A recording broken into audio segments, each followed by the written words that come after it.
வணக்கம் நண்பர்களே, உங்களை இன்னைக்கு ஒரு பயங்கரமான ஆனா ரொம்ப இன்ட்ரெஸ்டிங் கதைக்குள் கூட்டிட்டு போறேன். இன்னைக்கு நான் சொல்ல போறது வேம்பயர்களில் எல்லாருக்கும் தெரிஞ்ச ஒரே பேரு, டிராகுலா. இந்த பேரை கேட்டாலே முதுகெலும்புல சில்லுன்னு ஓடுமே. ஆனா ஒரு விஷயம் தெரியுமா? இந்த டிராகுலா கற்பனை மட்டுமில்ல, உண்மையிலேயே வாழ்ந்த ஒருத்தனை அடிப்படையா வச்சுதான் உருவாக்கப்பட்டது. அவன் யார்? உண்மையிலேயே ரத்தம் குடிச்சானா? அவன் உண்மையிலே வேம்பயரா? எல்லாத்தையும் சொல்ல போற.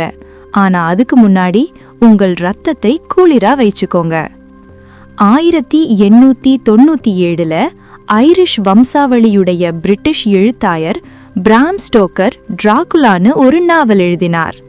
அதுல டிராகுலா ஒரு உயர்குடி மனிதன், ரத்தத்துக்காக ஏங்குறவன், டிரான்சில்வேனியாவின் ஒரு பயங்கரமான கோட்டையில் வாழுறவனா வருவான். அவன் உயரமாயிருப்பான், ஒல்லியாயிருப்பான், முகம் வெளிரி போயிருக்கும். ஆனா அவன் சிரிச்சாதான் பிரச்சனை. வாயிலிருந்து நீளமான கூர்மையான 2 பல்லு வெளியே தெரியும்.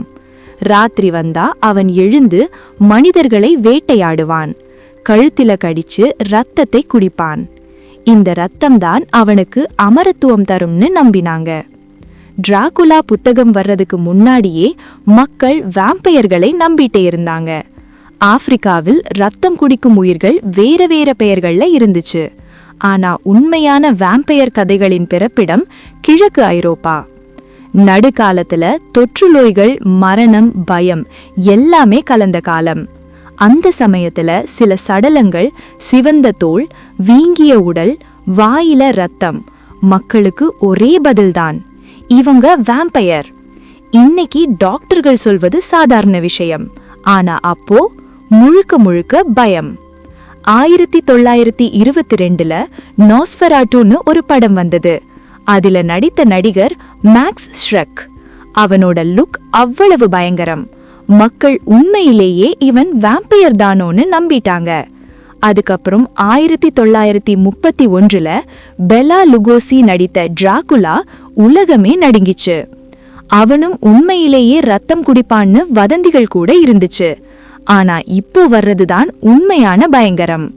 15ஆம் நூற்றாண்டில் ருமேனியாவில் வாழ்ந்த ஒருவன், விளாட் III, விளாட் தி இம்பேலர். இவன் ரத்தம் குடிக்கல, அதுக்கும் மோசமானவன். எதிரிகளை கம்பத்தில் குத்தி மரணத்துக்கு அனுப்புறதுதான் அவனோட ஹாபி. ஒரே நாள்ல 20,000 பேரை கம்பத்தில் ஏற்றினான். இதுதான் பிராம் ஸ்டோக்கருக்கு டிராகுலாவுக்கான இன்ஸ்பிரேஷன். இறுதியில் விளாட் பிடிக்கப்பட்டு 12 வருஷம் சிறை, 45 வயதில் தலையறுக்கப்பட்டான். ஆனா ஐரணி என்ன தெரியுமா? இன்னைக்கு ருமேனியாவில் அவன் ஒரு டூரிஸ்ட் அட்ராக்ஷன். 2023 கூட அவன் எழுதிய கடிதங்களை ஆராய்ந்தப்போ ரத்தம் கலந்த கண்ணீர் வந்திருக்கலாம்னு கண்டுபிடிச்சாங்க.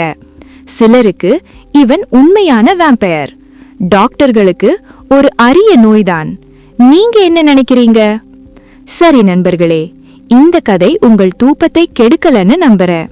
இப்படிப்பட்ட கதைகள் உங்களுக்கு பிடிச்சிருந்தா லைக் பண்ணுங்க, சப்ஸ்கிரைப் பண்ணுங்க, ஷேர் பண்ண மறக்காதீங்க.